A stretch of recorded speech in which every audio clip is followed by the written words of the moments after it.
Welcome to math class. Now sit down, shut up, put away your cell phones, and let's learn about numbers. There's a question that comes up a lot in math class. That question is, Mister, how come when you multiply a negative number and a negative number, you get a positive number? This question is usually met with a swift, shut up, Timmy, your parents never loved you, which is why I'm here today to give you 3 ways to think about why multiplying numbers do the way they do, and also maybe reassure you of your bond with your parental figures. Method 1, don't not having things. A negative number is kind of like you don't have a thing. So if you have negative 3 sheep, you don't have 3 sheep.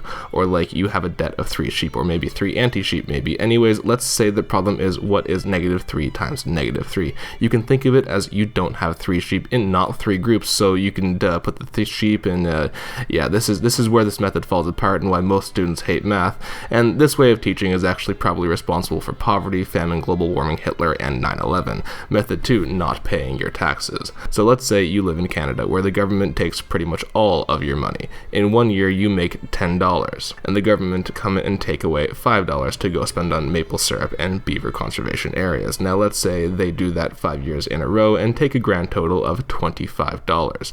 Now let's say you decide to go against the regime and keep your $5 every year. You don't pay a debt of $5 5 years in a row, and you make $25.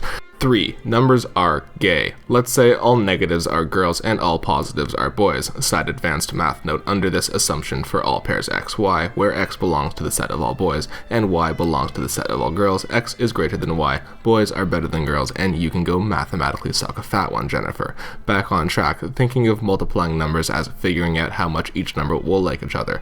10 and negative 1 won't like each other at all because remember, numbers are gay and boys don't like girls, so the answer is going to be negative, whereas negative 10 and negative 10 will be fine because lesbians, so the answer will be positive.